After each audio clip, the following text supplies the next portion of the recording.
We're excited to speak to you. Hello, Mark. Hello, Hi. everybody. Nice to How are you? be here with you. Thanks for the invitation. Very good, thank you. So would you like to just jump into the discussion of your program of healing trauma? Yeah, absolutely. I always like to start by giving people a little bit of background, like, why is this lady talking about this? Who is she? So I always love to give people a little bit of background, if that's okay, Mark. Fine. Yeah. I got into this work initially because I was diagnosed with multiple sclerosis, and that was back in 2004. At that time, I was an occupational therapist, and my love has always been mental health focus. But at that time in my life, I was actually working with people who had multiple sclerosis at a rehab hospital. And then I was diagnosed. And it was shocking, to say the least. And the first couple of years, I took I would say solely the Western medicine approach, because that was really all I knew at the time. And for the next 3 years, I continued to get worse. And so, those of you that are new to multiple sclerosis, people can have a lot of different symptoms, even though it's the same illness. And for me, I had lost vision in my right eye. I had trouble finding words and speaking. I then had like a stroke on the right side of my body, is what it presented like. So, numbness and weakness in my arm and my leg and that side of the body. And then for about, as I said, about 3 years, I continued to get worse. And I was giving myself a shot of Western medicine at the time. And this was in September 2007. I remember it very well. And I heard this voice. And the voice said, you know, put down this Western medicine and I'm going to show you how to heal it, like another way. And I don't know why I listened. At the time, I was not religious, I was not spiritual, but I did. I did. I listened, and for the next couple of years, I followed my guidance, or the guidance I was receiving, and had to make all sorts of changes in my life. And we're going to be talking about some of those today. But the really big thing that I saw, Mark, that was at the core was that I had a lot of trauma, that unresolved trauma that I had not even, I'm not going to say I hadn't been aware of a little bit, but not fully aware of, and how much it was impacting me. And really, how much when we have these unresolved traumas, even if we don't remember what they are, which I can talk a little bit about that as well for myself, that they are still living in our body and creating illness and negative symptoms. And they're still running us every day. These unresolved traumas, whether it's from the limiting belief systems and fears that were created by the trauma, typically they're still running us. And there's a couple of unhealthy patterns that I address pretty much with everyone I work with, and I had to address them big time for myself. And I call them the 3 Ps. And that is perfection, people pleasing, and pretending to be superhuman. Those are the 3 biggies. I don't know, Mark, most people I work with have all of them, but for yourself, what do you think? Well, yeah, in our professional career, I'm sure we all do that. We bend to the Oh, will yeah. of our masters, right? Yeah, absolutely. In work. And then, a lot of people find that they're also doing it a lot in their personal relationships, and they don't even realize, because they've become survival mechanisms due to the past traumas, the past wounds, and negative experiences we have. They pretty much just they get synced into place, and we don't even realize we're doing it. Right? We don't even realize we're falling into whether it's the inner critic, the perfectionist, the pleaser, or the superhuman part of us, and because of those traumas. And it's really important, though, that we to heal, right, to fully heal, that we are looking at these patterns, which again I can get more into later. But fast forward, so those are all the things that I was looking at and working with. And then in November 2010, I received an MRI that was clear. And originally I had 80 lesions in the brain, in my brain. And through the work that I did and continue to do, they were gone and the symptoms were gone. And I was a Western medicine miracle, because they say even to this day that MS isn't healable. Right. So that's what's brought me to this speaking here today with you guys. Is I've been doing this work since 2010 with others, and solely virtually starting in 2013, way before the pandemic hit. Right. I'm a gypsy and was kind of like wanting to travel around and find my new home. I was living in Idaho at the time, and yeah, so took it on the road, took it virtual, and I'm glad I did, because I get to work with people all over, Right. which is pretty Yeah. cool. Yeah. Yeah, and these revelations of people such as yourself are becoming more and more commonplace. We're hearing much more about it, and just in the general population, in the general thing. So it's very good to talk to somebody about, a personal experience and how they achieved this. Now, when you say you're a medical miracle, uh, did any of these MDs try to follow up as to what path you took to cure yourself? And they just Well, my neurologist, and she was a great neurologist, actually. The first neurologist I had, I fired because he told me on my first session with him that I was going to end up in a wheelchair.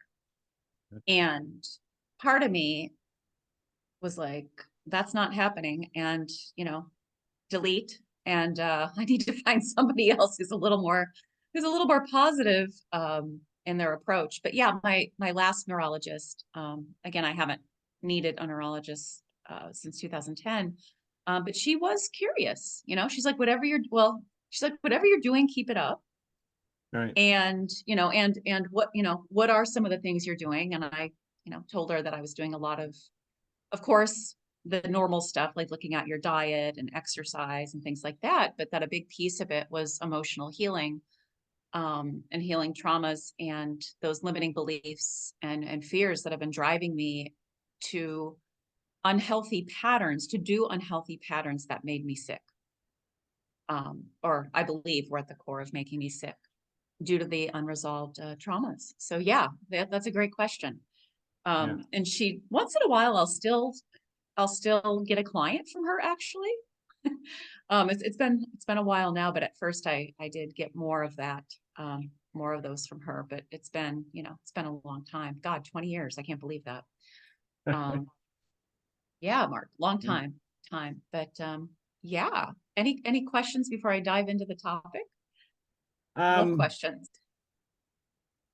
well, now we'll let you, give us your thoughts on this, and then probably develop more questions from that.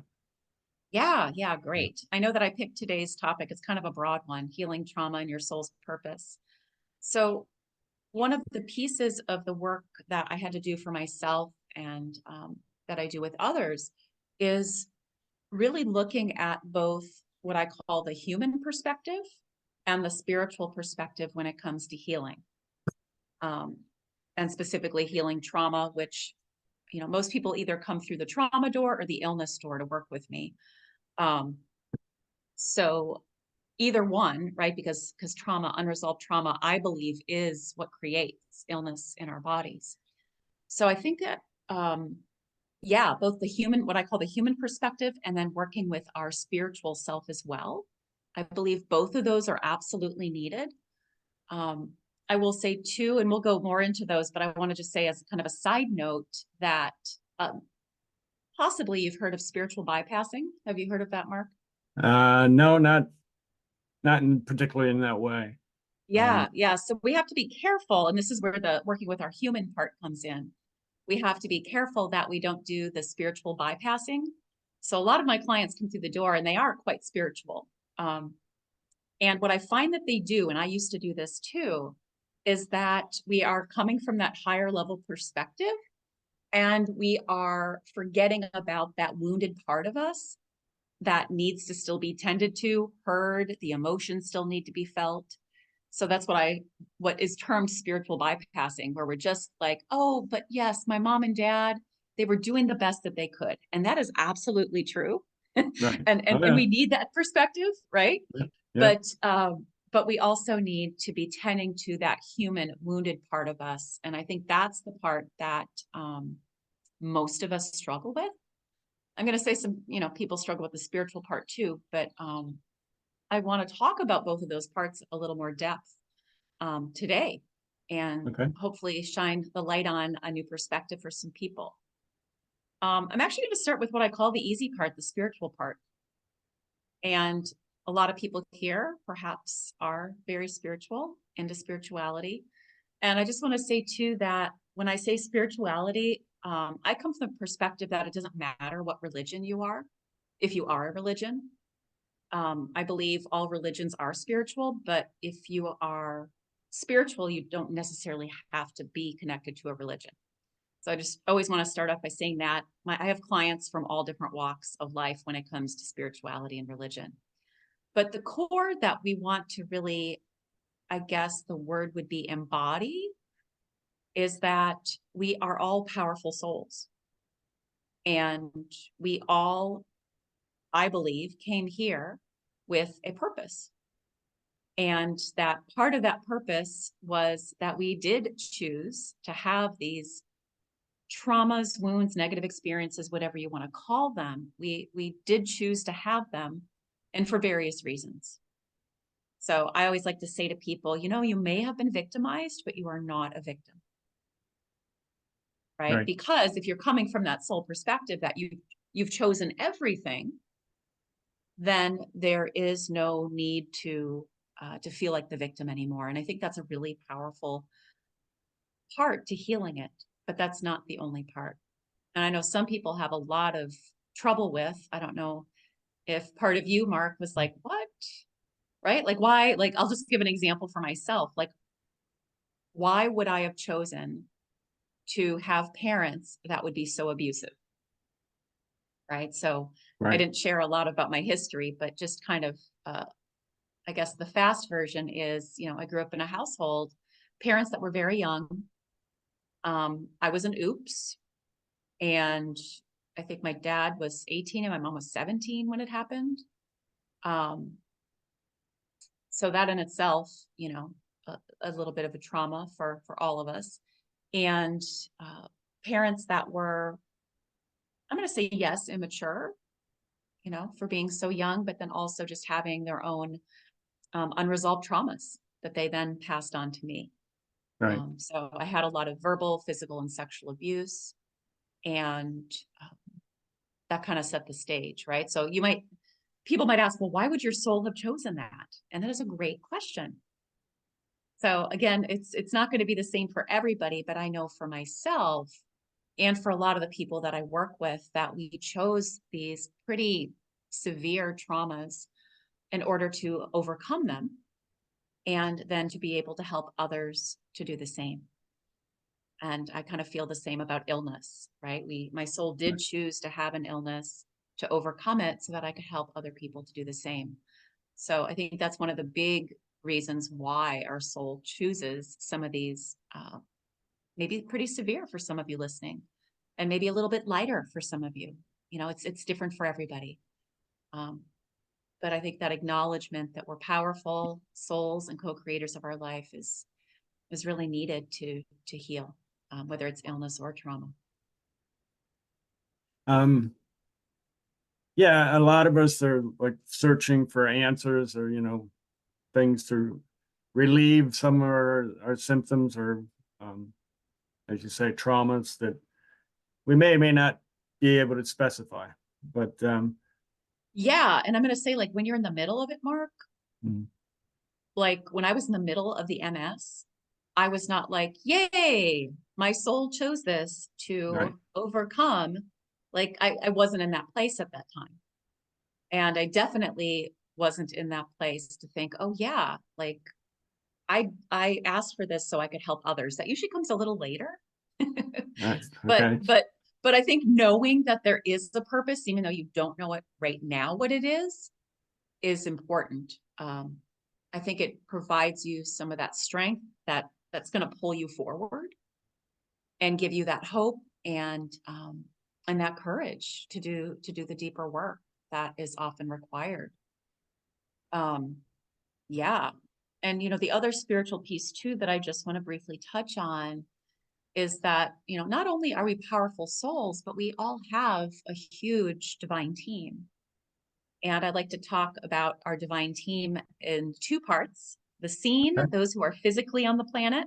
So people like you who are here hosting this, Mhm. people like myself. So we've got these people that are physically on the planet supporting us, maybe a loved one, maybe a coach, a healer, a teacher, a doctor, friends, fill in the blank. And then we also have what I call our unseen team. And people might call, God, universe, source, Mhm. angels, spirit guides, fill in the blank. So I think that's a really important piece to remind ourselves as well. We're not doing this alone. And I think one of the most common misconceptions that I just want to touch on too, Mark, is that a lot of people have this limiting belief that when you get an illness, or if you have been treated, poorly, if you have this past trauma, whatever it is, that somebody upstairs is doing this to punish you, and or it's like karma. Right. So I don't know if you've heard those before, or Um, even yeah, thought I mean about. that's definitely let's say the Christian right that we're hearing so much about now these days. Yeah, Very conservative and very attached just to the verses of the Bible, and yeah, and how. like this punishing God that's up there, like I must have did something wrong and I'm being punished. And so we could just invite everyone to throw that out, because your divine team, again, if your soul chose to have certain experiences, they're not going to interfere, but they are going to help you through it. Okay. Um, and it's going to look different for different people. I recently, for about the last year or so, I've been doing, I don't know if you've heard of ketamine assisted therapy. Oh, ketamine. Okay. Hmm. Yeah. Um, Yeah. To I, I hear, I don't understand what it is, but I have heard of it. Yes. Yeah. yeah. I mean, I can't give you the big details. All I can say is that it's actually approved now by the government, FDA approved, for healing depression and anxiety and PTSD. And so as something else I wanted to pursue to help still heal deeper layers, I was doing that for about the last year. I've been doing that with my counselor. And one of the great things that happened during it, and everyone's experience can be different. So I don't want to, yeah, I just want everyone to know that if you do ketamine assisted therapy, it can be different for everybody. Okay. Um, for me, it helped to bring up unresolved traumas that I had repressed, that I knew I still had, because there were still things happening in my life that I just kind of knew there was still more unresolved trauma. But if you don't have the memory, it's really hard to heal it. So Right. it helped me to bring up the memories, so that I could heal those on a deeper level. But the other thing it helped me do is to connect more deeply with what I call my unseen team. And part of my team is Jesus. And it was interesting, during this ketamine session, I said to Jesus, I said, you know, where were you when I was being abused? Right? Like Right. you Right. weren't there. Like, where were you? And the answer was, I was with you all the time. Like, you wouldn't have survived the abuse that you did and be Right. where you are today if I wasn't supporting you and if your whole team wasn't supporting you. And I was like, oh, interesting. Okay. Right. So yeah, That's uh, yeah. that's like the footsteps on the beach Yes. scenario where we Yes, absolutely. Yeah, afterwards I was like, "Oh my God, that is that poem." Like, how right. crazy is that? So Yeah. yeah, that was an interesting experience. So yeah, there's nobody punishing you, and your divine team, unseen team at least, is always offering you love and guidance and support, but they're never going to get in the way of the experience that your soul asked for, right? They're never gonna stop that experience because it's what you asked for. So they're not controlling anything. They're just here to support you. So I wanted to share that. Okay. Um, Yeah. Any questions on that piece, Mark? well, that's also a fairly common thing. We've recently had a number of guests that were from Dolores Cannon School of Quantum Healing.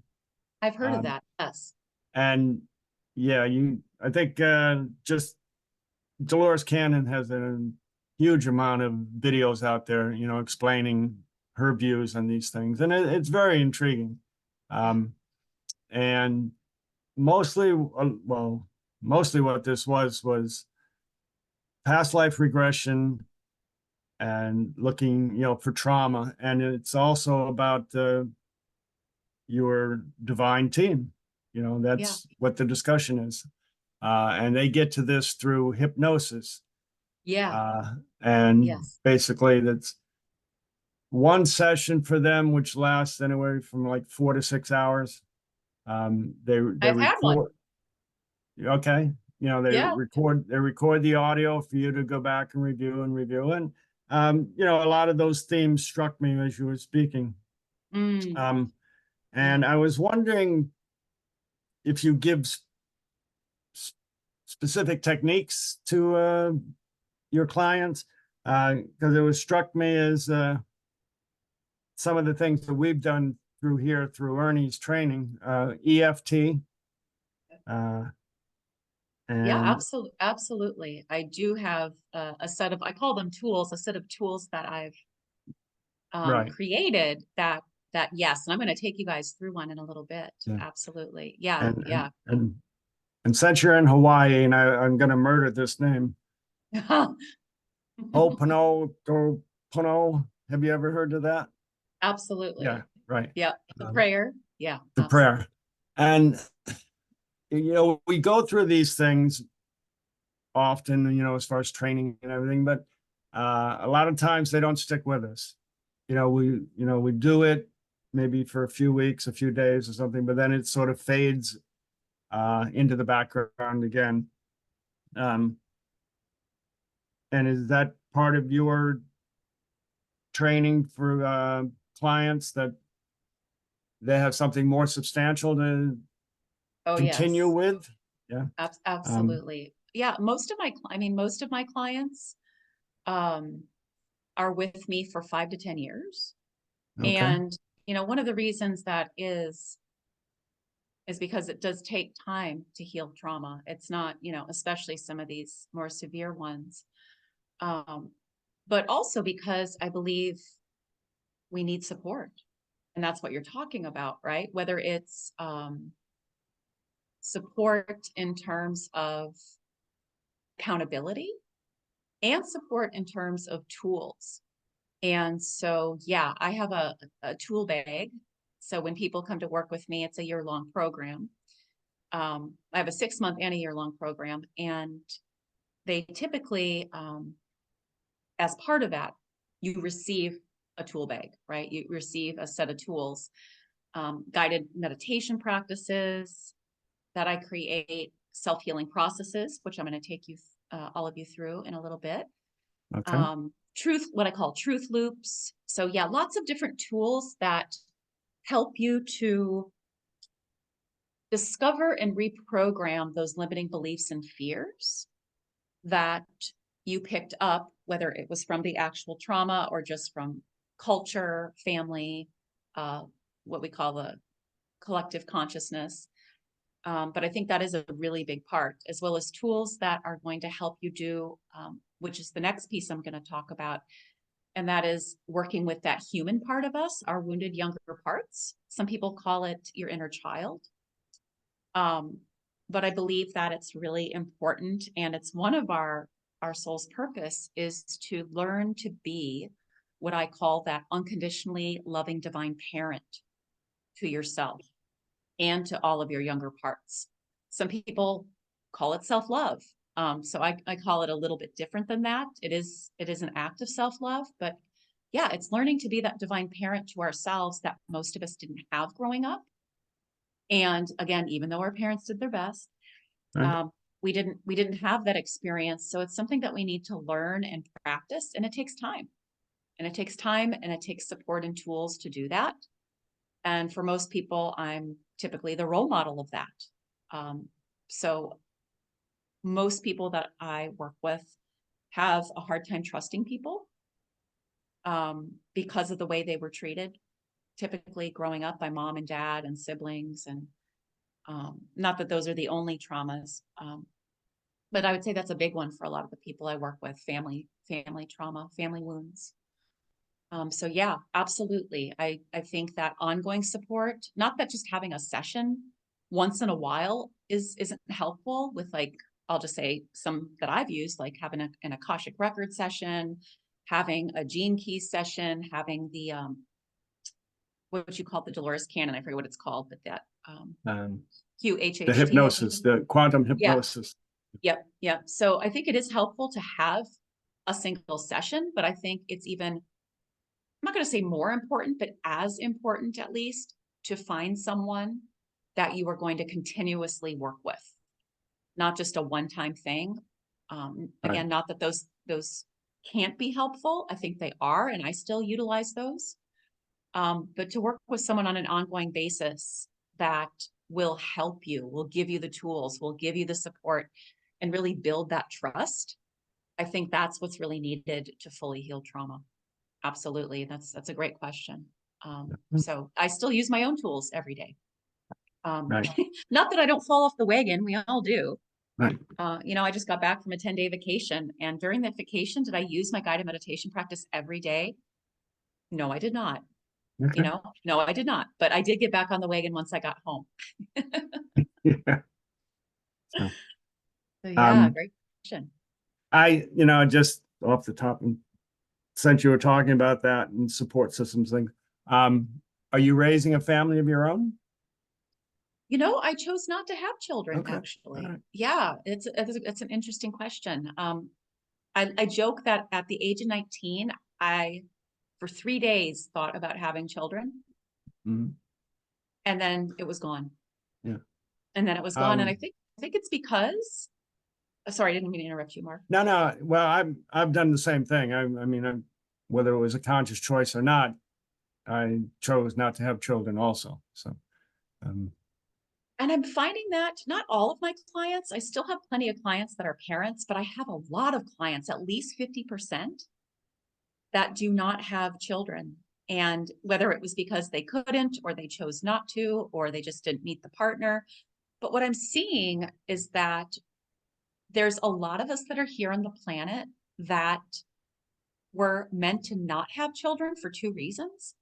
And one is that we would have likely carried on the unresolved trauma because we wouldn't have given ourselves the time to heal it. So I think that's one of the reasons. And I think a second reason is that, again, for myself, I'm actually here to work with a lot of people on the planet to help them heal their trauma. And I don't know if I could as powerfully do it, Mark, if I had children. I don't right. think I could give as much as I give, and still have, yeah, for both people, right? For both kids and then clients. Like, I don't know if I'd have that bandwidth.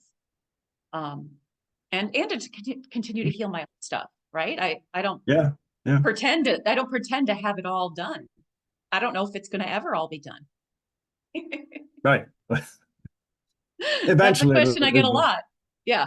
Once I leave the planet. right. But that has me thinking about something else I want to add in, is that this lifetime, like so many of us have chosen some really big stuff to walk through. And I believe that's for a big reason. This is the first lifetime that we actually have the capability to fully heal, not just the stuff from this life, but from all of our past lives, which you brought up earlier. Yeah. So I believe that that's possible in this lifetime, and that we are given that opportunity to do that.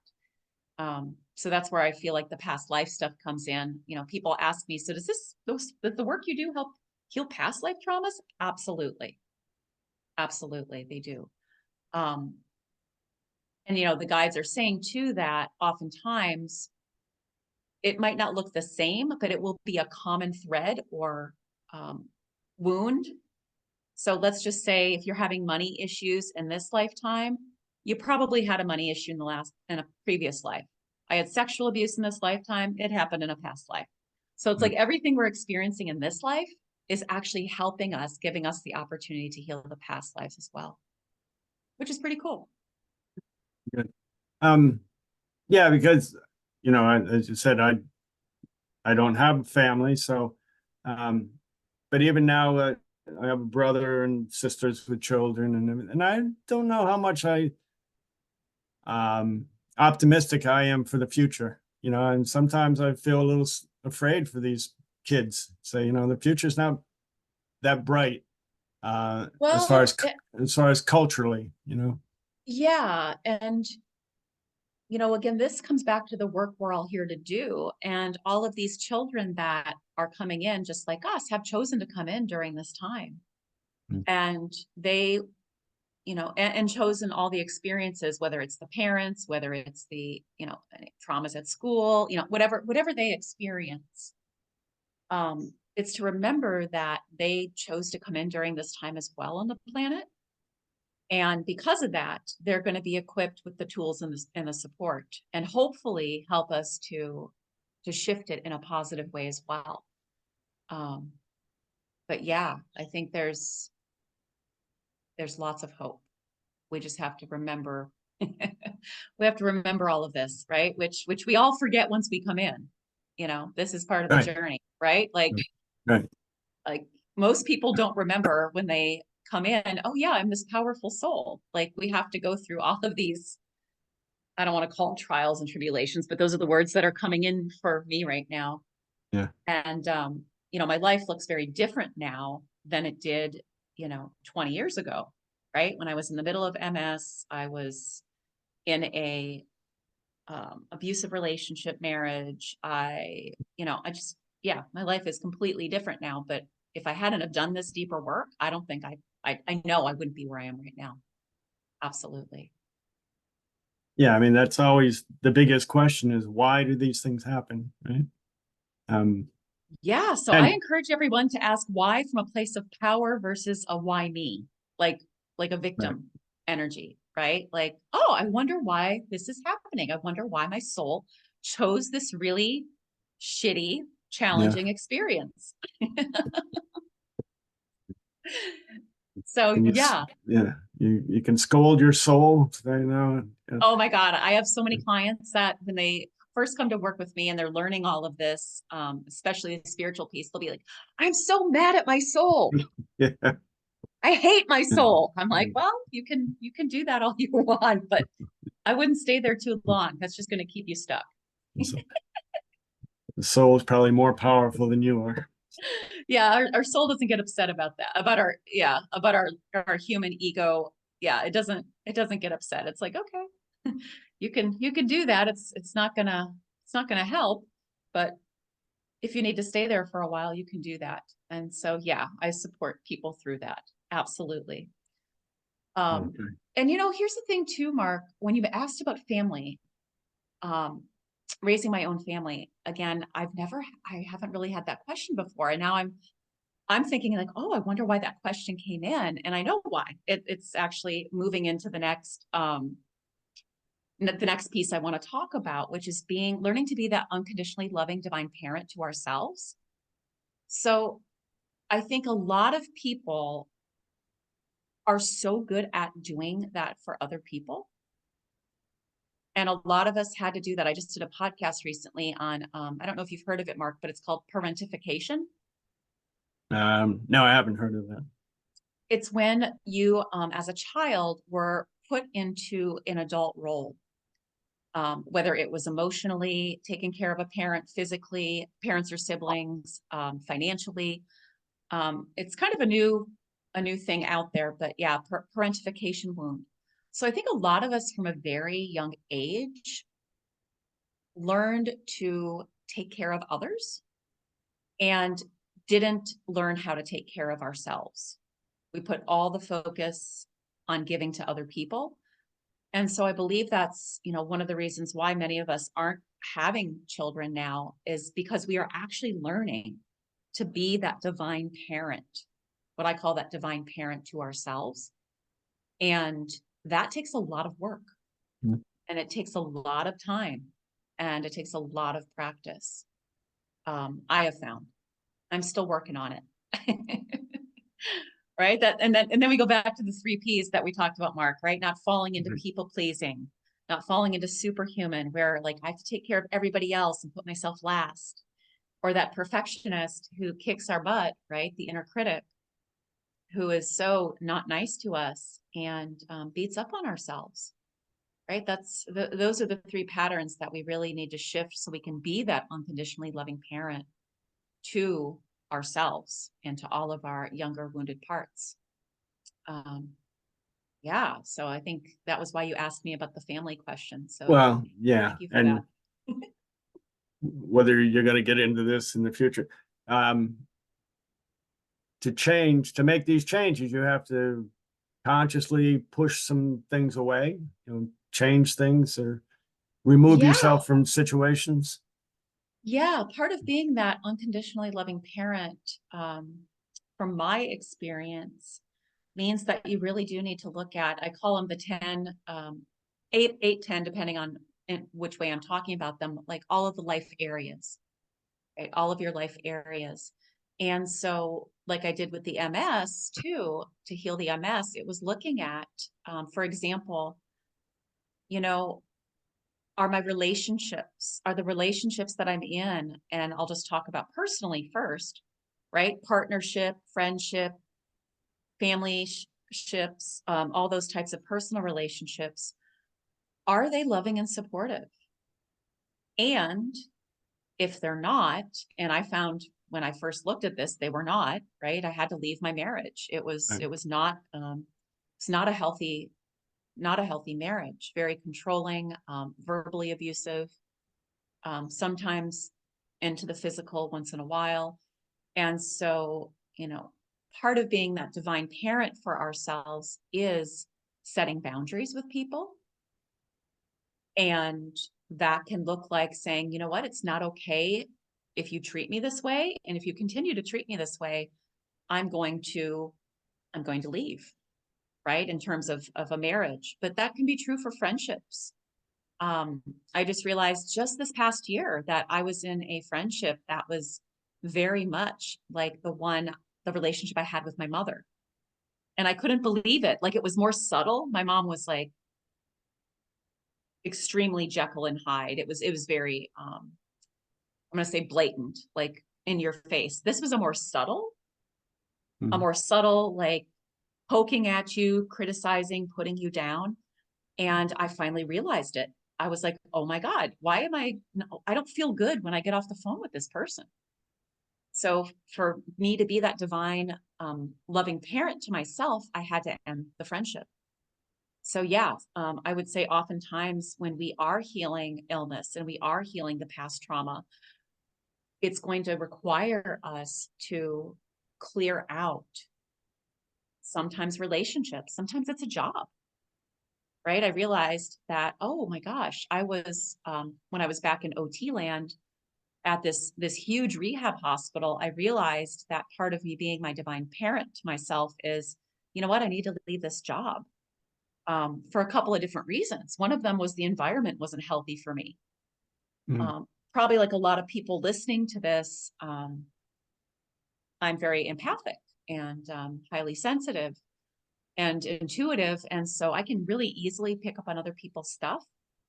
And so here I was at this huge 300 plus bed rehab hospital, with all these people that were suffering.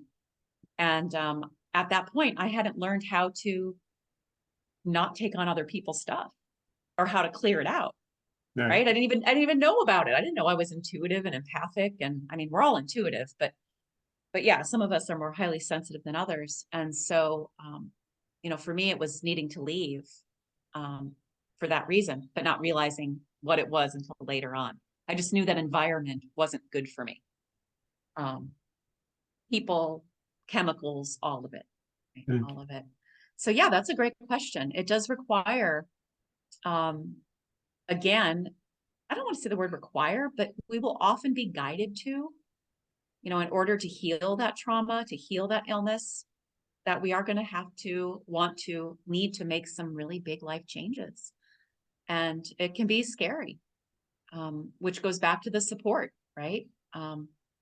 Having that support from somebody else. A lot of my clients do find that they need to change locations. They do need to set some boundaries with people in their lives, relationships, work boundaries as well, right? Right. Would say one of the biggest things, especially in the US culture, but I know it's in other cultures too, is that work equals worth. And so that like workaholism and overworking is definitely one of those superhuman traits that a lot of my clients have to shift. Absolutely. Well, and not just my clients, everyone on the planet really needs to look at that. Right. And then the idea just came to my mind about currently a lot of the millennials and the Gen Zs or whatever, the Gen Xs or whatever the generations are declining that to say, I'm not going to work extraordinary amount of time, or my value, my worth is not settled in this job, and it's really in regard to companies recruiting people and things, it's making it much more difficult for them because the workforce hasn't bought into the same goals. So. No, and that's one of the things that we're being guided to really shift in a big way. And I would say, not that it hasn't been happening in the previous years, but it feels like this year moving forward. Actually, yeah, they're saying this year moving forward in a really bigger way is that whole paradigm. And I'm going to call it more of the masculine paradigm, the do, work, work, work. Right. That is really shifting, and it's shifting big time in this year and moving forward. And yeah, it's already been shifting with, like you said, the rainbow children, the millennials, all the different, Right. new species of human that are coming in. If I don't know what else to call it, but I'm going to say it's a new species of human, Yeah. upgraded humans that are not going to be putting up with that anymore. They're saying, no, this is not that balance of divine masculine and feminine that we are here to have. Like working 80-hour work weeks, that's crazy. Yeah. Like that's not sustainable. And hello, what do you think's at the bottom of, again, most illnesses is overdoing, overworking, that superhuman piece. So yeah, I'm glad that you brought that up. I think Yeah. that's really important and a huge shift. And just thinking about it at this point, the generations are actually become compressed in time. Generations in the 1960s or 80s were 20 years. But now these generation groups are now 8 to 10 years, and they're probably going to get more compressed as we go along. I think so. I think so. It's feeling more like 5 years and maybe even less and less moving forward. But yeah, I mean, these old paradigms are being called to crumble. And I'm not saying it's going to be easy and it's going to be fast, but it's happening. I know that when I with the MS and a lot of clients that I work with that have a chronic illness, if they come in the door to heal, that one of the things we really have to work on is, what? You're not meant to work 40-hour plus work weeks. Like I'm not, I'm not, right? Not saying that I don't ever work 40 hours. Sometimes I do, but it's my choice and it's a conscious choice to do that. And, I believe different types of work do require different, I'm going to call it work schedules or hours worked. So like I see 3 clients in a day, 4 at the max. Mm-hmm. So that's 3 to 4 hours a day. And it's because of the deep work we're doing. I can't, I can't be the machine and pop out 6 to 8 clients in a day. like I used to in the OT clinic, because it's much different work that I'm doing, right? It's very deep emotional work, deep healing work. And so that I stay healthy and the MS doesn't come knocking on my door again, I have to have different work schedules and different hours and boundaries around my time. So I just want to throw that out there. Yeah. You know, that may be true for some of you listening as well. And it can be really hard, though, to make that decision and to go down that path because we're so conditioned to work 40 plus hours. And like, there's something wrong with us if we can't, right? Right. Yeah. Oh yeah, I did that for many, many years. So Yeah, I don't think I asked you. What did you do? I'm curious. I was I had a degree in biology and I worked in a medical chemistry lab for like Wow. 40 years and then telecommunications and things beyond that. But it was all corporate, corporate Oh, yeah. Oh, yeah. production, corporate things. Yeah, it's so interesting. So what they're saying too is that, and this year is going to be bigger, but it actually started with COVID. Okay. That whole shift paradigm of what work schedule looks like, and you have to be at the job versus virtual, just all of that. And I would say this year with more AI and other more technological things that are happening, that a lot of people are going to be moving out of the quote unquote typical work type job and into more of this type of, if you want to call it healing, light worker, Mm. yeah, that kind of work, ethereal, spiritual.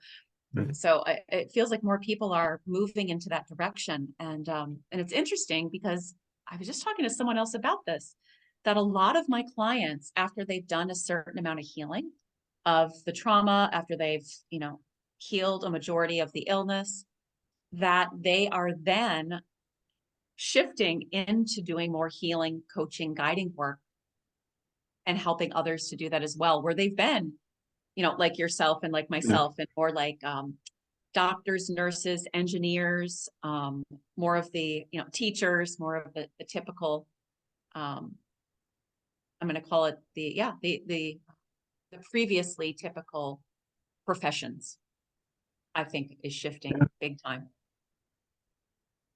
Um, Absolutely. okay. Have we shifted off track far enough? Then No, I think it's all on track. okay. It's all, I mean, everything we're talking about here is really about, number one, getting in touch with the truth that you are a powerful soul, right? Right. And that you have a huge divine team, and that it's part of your soul's purpose to have these traumas, these illnesses, which having an illness is a trauma. When I got the diagnosis of MS, that was very traumatic for me. So I think, Oh, I'm sure. yeah, Yeah. just want to throw that out there as well, whatever the illness is. And then that's part of it. And then coming back again to being this unconditionally loving divine parent to yourself, and self-acceptance, self-love. And a big piece of that is, and I know I said I was going to take people into a little process, and I'm still wondering if that is the best way to do this today, or if perhaps what I'm feeling guided to do is actually talk a little bit about it, but then send people, if they're interested, um, to a link where they can actually listen to me guiding them through, because I think it'll serve you guys more to do Okay. that than Yeah. it would, knowing I've got about 10 minutes or so left, because of my schedule today. But yeah, it feels like that probably would be better. And I'll talk a Okay. little bit about it, but then they Yeah. will get to actually experience it. So I don't know if that's something you want me to drop in the chat, or I Um, think I did give you the link in the document I filled out for you guys. okay. But even if you go to my website, it's tanyapenny.com, and up at the top, it'll say, get your free Evolve Blueprint. And so if you sign up for that there, it will include this self-healing process recording that you'll get to listen to, as well as a guided meditation and and some of my other tools and videos for you to get started with. So just wanted everyone to know that. But yeah, I'd like to spend, if you're okay, if you don't have any other questions, Mark, just a little more time about the divine parent and specifically about soothing our traumatized, wounded parts. If you're okay with that, unless you have another question. That's fine. I mean, um, that's what I was saying before. I don't want to get off track. I mean, there were so many interesting things we can talk about, but the ideas that you had to present tonight, if we could just keep forging ahead with that. Yeah, let's head back in that particular direction. So one of the ways that I teach people to be that unconditionally loving parent to themselves is going through a process, which you guys can all experience, as I said, how to do that. But what it's doing is it's helping you to soothe that wounded part of you. So number one, acknowledge, we're talking about trauma here. So acknowledge whatever the trauma is. So many of us haven't fully acknowledged these past traumas and wounds, whatever you want to call them, negative experiences. And I think that happens for a couple of reasons. One is that our parents weren't, or other adults that were helping us weren't capable of doing that.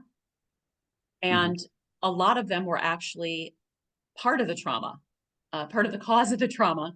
So they definitely were not going to acknowledge it. Like my parents to this day don't acknowledge the abuse that happened at their hands, at their mouth and their hands. They still deny it. And so I think that's one of the reasons why this is so important that we do this for ourselves, is to acknowledge these past negative experiences, traumas, wounds. Finally, for those younger parts of us, like what actually happened. And Right. so one of the ways we do that, or I recommend we do that, it's not just saying it out loud, but writing it down. Like actually writing down, at this age, this is what happened to this part of me. In as much or as little detail as you feel guided to, but I think that's a really important piece of being that divine parent to ourselves. So number one, acknowledgement.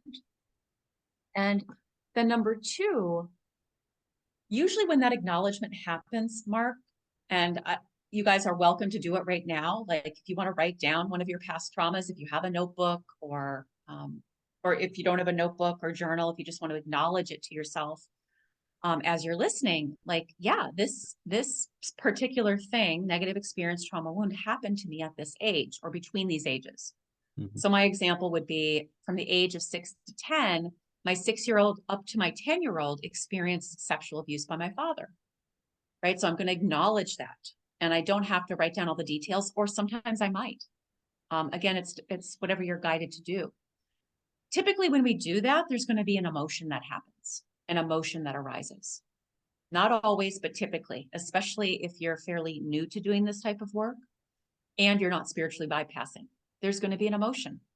So even as I just said that, even though I've worked with this a lot, I could feel that there was some sadness and fear come up. So emotions of sadness and fear around that happening to those parts of me. So then the next piece would be to just acknowledge, okay, what are these emotions? So we acknowledge what happened. Then we acknowledge the emotions that are coming up.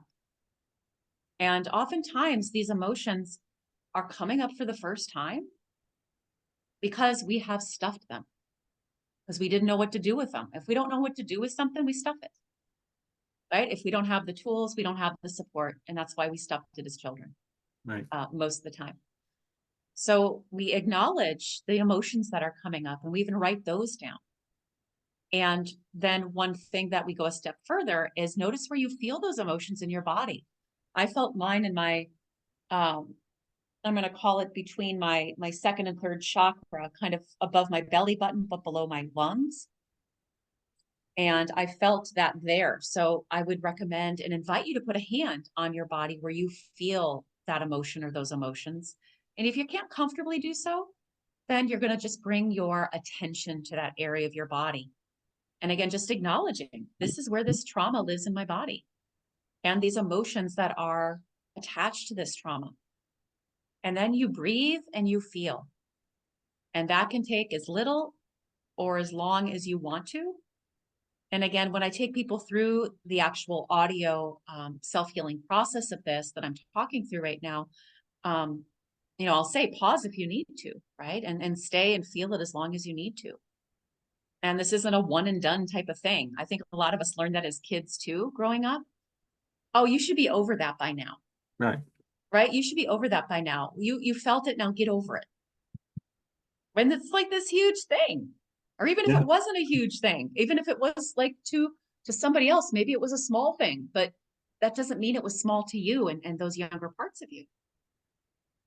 So putting a hand on the body, feeling the emotion, the sensation of the body, breathing. And then as the divine parent, also telling this younger part of you, and again, in my example, my 6 to 10-year-old, I'm so sorry that this happened to you, right? I'm so sorry that this happened to you. And I know it was awful. And I'm here for you now, right? I'm here to help you through this now. I think is a really powerful thing to do with these younger parts, these inner children that we're working with in order to heal the trauma and to be that divine parent, which is part of the healing.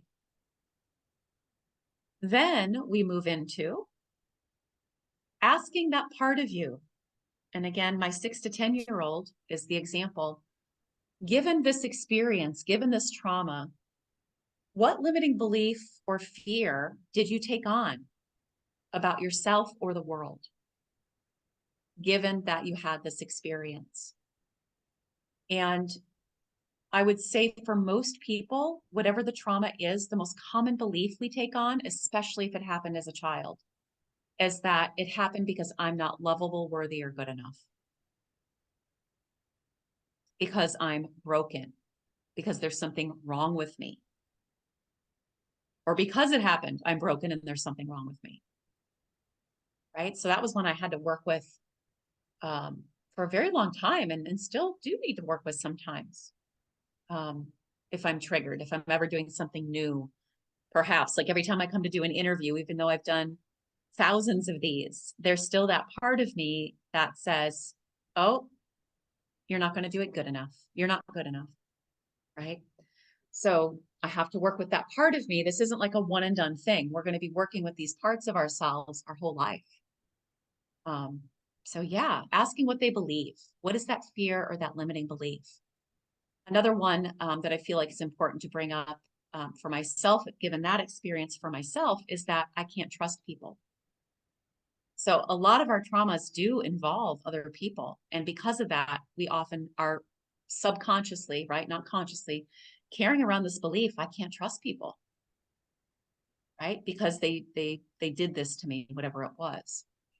So we want to ask those younger parts of us and really hear what they're saying and acknowledge again, okay, I understand why you might have picked up this belief or this fear. That makes sense given what you experienced as a child.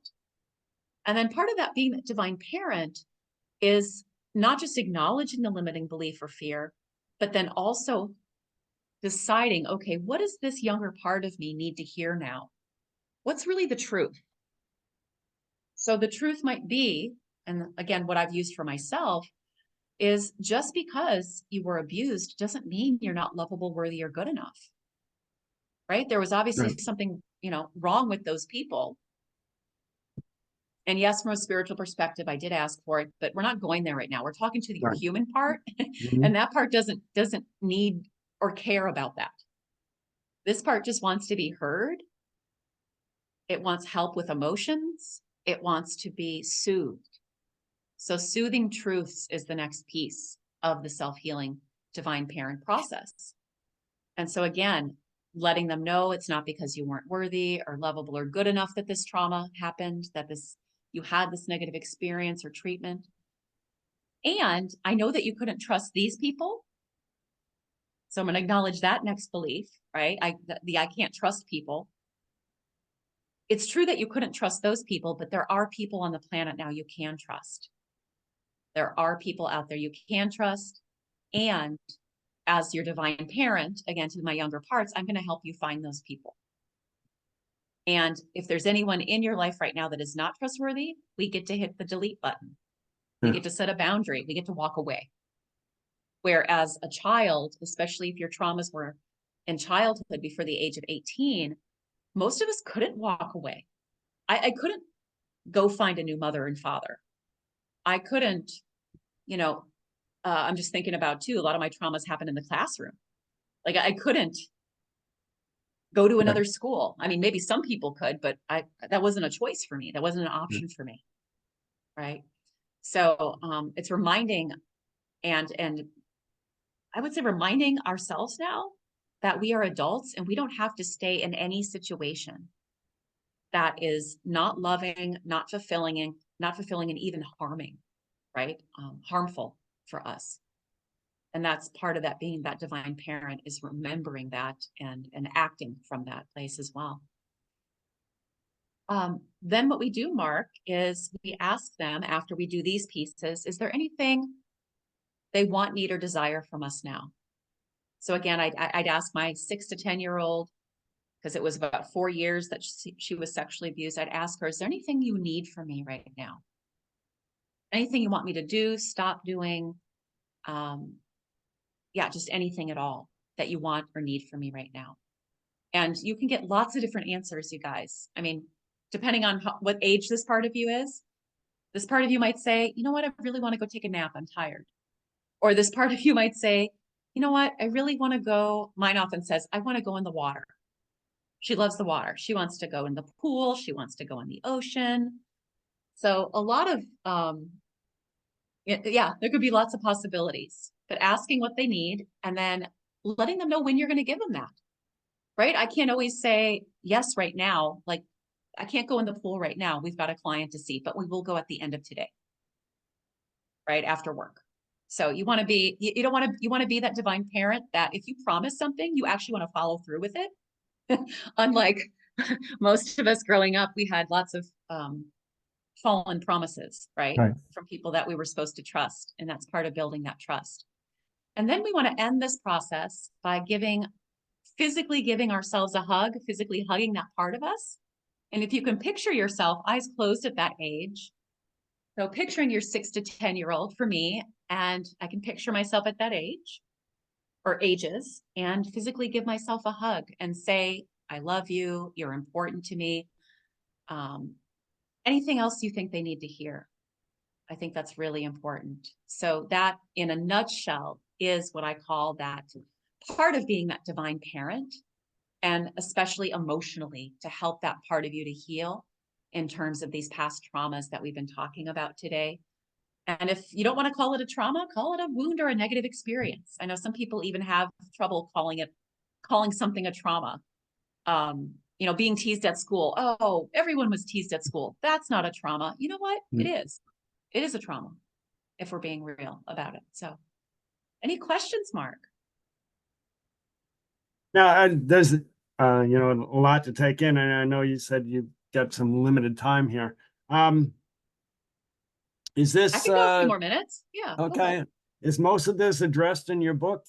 Connect with the divine you? Is that part of your process? It is. And I'm going to say, so that book was written in 2000 or published in 2018.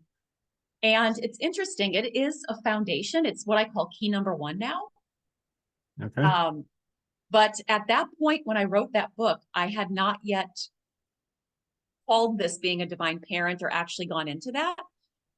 That came, not that it's not connected, and definitely a piece of it, but I really got into this, what I call being the unconditionally divine loving parent, when I moved into late 2018, 2019, when I actually had deeper layers of trauma memories come back for myself. So I didn't know until 2018, 19 that I had been sexually abused by my father. Like I had repressed it because, of course, it's pretty terrible. Right. And through some other work I was doing, those memories came back. And then in 2021, I had the same thing happen with trauma with my mom, deeper traumas that I had repressed as well around physical abuse. So yeah, it's, I would say connect with the divine you is great. It's a foundation for the work that I do. And hopefully I've got my next book coming out soon, but which will go more into this work that I'm talking about today. But connect with the divine you is a great starting place for those that are interested in doing some of this deeper work. It's based on what I call the therapeutic meditation process. And yeah, connect with the divine you. So it's kind of the starting block or the foundation for really beginning to accept and connect with all parts of you. Absolutely. Yeah, thank you for asking that. What about trauma when we lose somebody, somebody, and not only just in our personal life, when, say, I know a big thing I see a lot is like a student in high school dies in an accident or just dies, whatever. And presumably the reports are that the whole student body is traumatized and they get a lot of counseling, a lot of guidance and things. Is that specifically trauma to an individual, or is Oh, absolutely. yeah. I think, even if the person, I see this time and again, not just with like at school, but also if someone dies in the family, even though you weren't close to that person. Mhm. So of course it's a different experience if you're close with that person versus if you weren't, right? Right. But even if you weren't close with that person, what often happens is this trigger of, well, first of all, everyone's afraid of dying. I don't care how old you are, there's still that fear of death there. So I think it triggers that in us. So that fear of death, but I think it also can trigger um, younger parts of ourselves that we actually like, we felt like we were going to die. So even though we didn't actually die, it's kind of hard to explain. I don't know if I'm explaining it right, but it's like someone else's death brings up that old trigger, that old wound where we felt like we might die. And so I think for that reason is why it's also um, can also be very traumatic and triggering. Whether it's, like you said, a classmate, or whether it's a family member, whether you were close to them or not. And then of course, if you were close to them, that's going to bring up a whole nother piece around abandonment, abandonment and loss. Um, yeah, that's a great question. But I would still use the same tools and processes to help that kind of trauma. Even though I might say things that are a little bit different, right? And so that's why we always ask, what is that limiting belief or fear that part of you took on? Because we always want to talk to that part of you, right? When we're doing the soothing, when we're doing the stepping in and being that divine parent to those parts of ourselves. And again, one of the biggest pieces is the emotional support, which is what you're talking about, right? If somebody loses somebody, receiving that emotional support. Right. Yeah, absolutely. Um,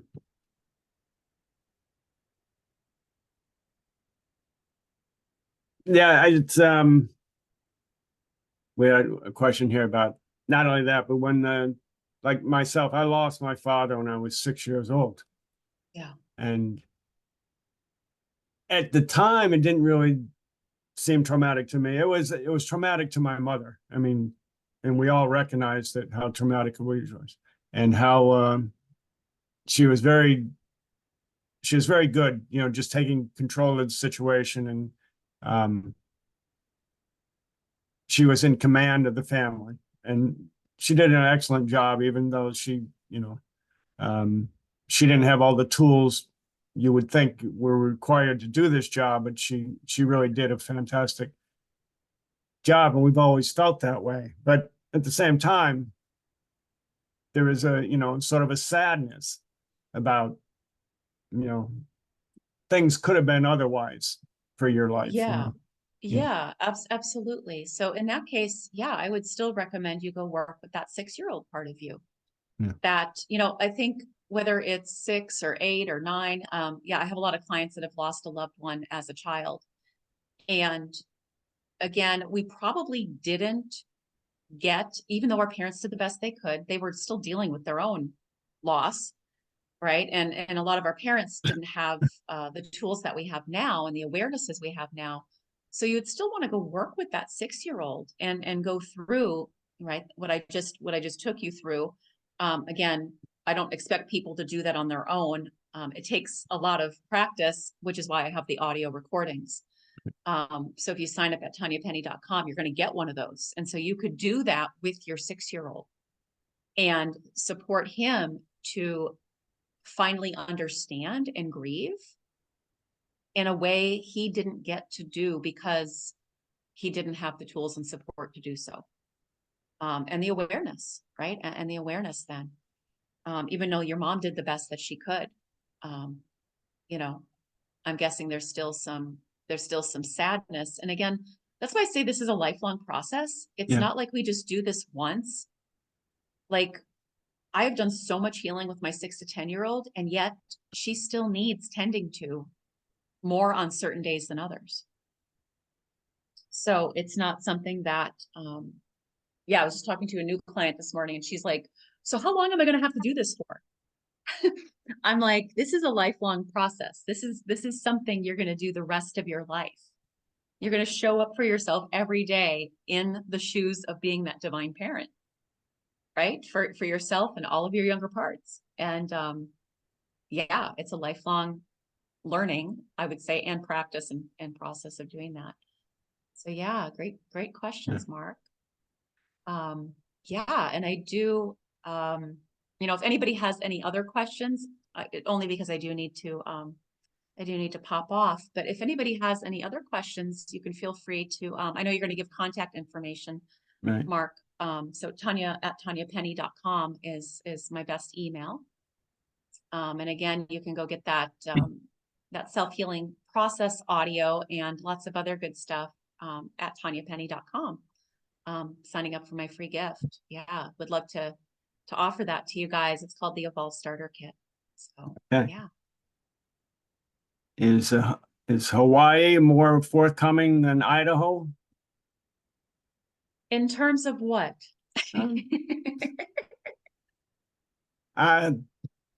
Just in terms of the general environment, how you feel like every morning when you wake up, you say it's going to be another beautiful day.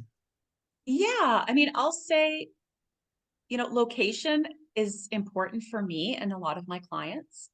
Mm-hmm. And I grew up in Wisconsin, and it was really cold, and there was just lots of not great things weather-wise about it for me. Yeah. And so, for me, part of the healing was taking all of my younger parts to a warm place, and they really love the water. So before this, I lived in California in the Bay Area. So we had water, but it was cold. Yeah. Like, could we go paddleboarding? Yes. Would I get in? Hell no. Yeah. Like, way too cold. So yes, I will say for a lot of people, healing your trauma is going to require listening to what you really need in terms of a location. Did I ever think in a million years that I would live in Hawaii? No. No. The first time I came in 2004 with my now ex-husband, the minute I got to Hawaii, I said, I want to live here. And he said, never going to happen. And, fast forward, never going to happen with him, but, but it has happened. And I'm living here almost 2 years now with my, my current wonderful partner, Sweetie. And, I would say oftentimes part of the healing for a lot of people, including myself, is living in a place that gives you whatever nourishment you need. And for me, it's warm weather and warm water. Not that I don't like to go skiing, but I don't want to live there in a cold place because it reminds me of my childhood. Yeah. It's re-triggering for me if I had to live in a cold place again. So that's a great question, Mark. Thank you. Okay, Tanya, we thank you so much for this information. It's been very entertaining, very informative.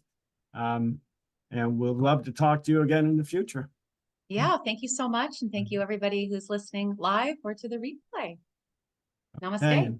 And everybody, we will have an additional program next week, next Tuesday at 7 o'clock. So thank you for joining.